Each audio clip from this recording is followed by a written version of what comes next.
So on February 8th, was 2015, I was breastfeeding my daughter Etta. She was 3 months at the time, and I stood up and went into the kitchen, and I looked up at Eddie and told him I felt like I was going to faint. And I took a knee and put Etta in her swing really quickly, and I felt like someone had taken like a ballpoint pen and drew a line down my tongue, and then my whole right side of my body just completely felt numb.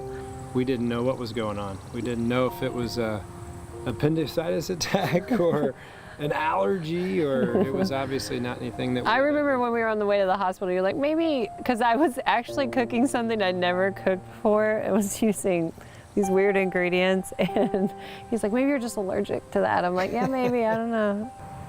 There was a doctor there who decided that I was having a stroke, most likely. We had actually been in the hospital before with our daughter, and so we had a little bit of a relationship with this physician. So he remembered Rebecca's smile, and the first thing he noticed was that the right side of her face, she was unable to smile. I mean, I didn't know what a stroke was. I didn't feel like I was at the age to be at risk for that. I'd never even really considered it. I could just tell that he was alarmed. He looked at me and said, if you decide not to take this drug, you will never get better than you are right now. It wasn't a situation where we had a lot of time, and he said, he was very clear that time is not on your side. Later on, when I met with our neurologist, she had told me, she thinks that my stroke possibly was a very large stroke, that since I got the TPA so quickly, what ended up being all my residual effects was just a portion of, like when the clot buster drug went through, and it was just a portion of that caused the things that I had to rehab from. Potentially the best part about the whole story is when we pulled up to the hospital there, and she sat up and I could see her smile, and the TPA worked. I mean, we didn't know then, I don't think, but I mean, it worked.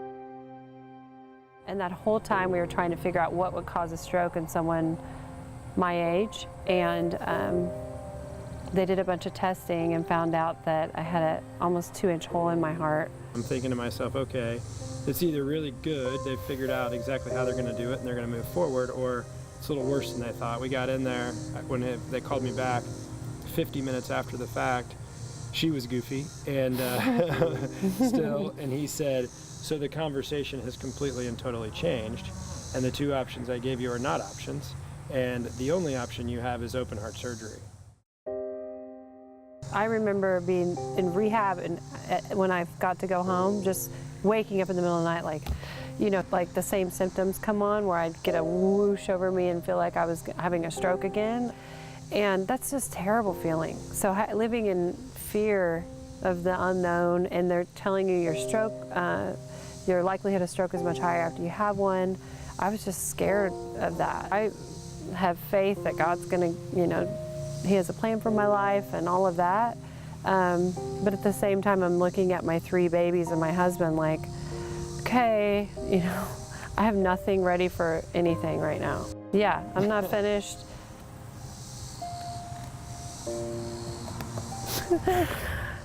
So the open heart surgery was like, I felt like it was a blessing.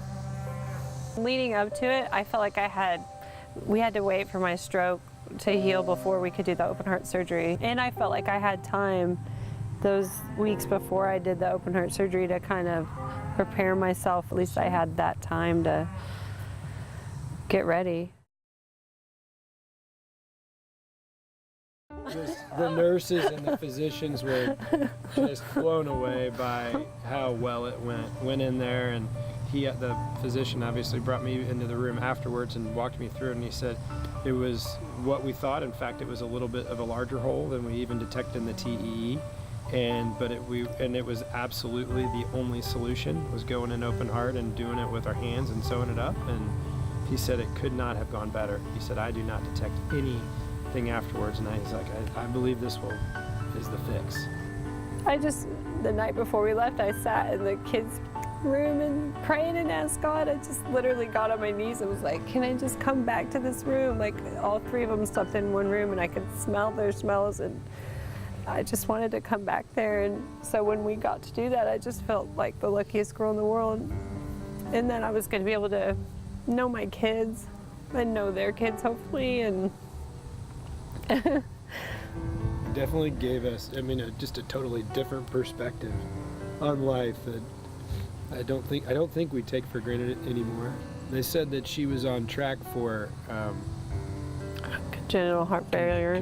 My heart was failure. twice the size it's supposed to be on the right side. And Within 4 weeks or 6 weeks, whenever we went back for her first meeting with the cardiologist, it's already shrinking it down had already shrunk. quite a And it was bit. almost the size of a normal heart. And that process, that series of how that happens is it's pretty remarkable. A lot of really smart people, great people. We're extremely blessed. Open heart surgery. Open heart surgery, that's amazing to me. How wonderful it is that it comes from research that's been funded by the Heart Association and people who are generous and who want to get behind causes like that can make this possible, because you never know who it's going to be for.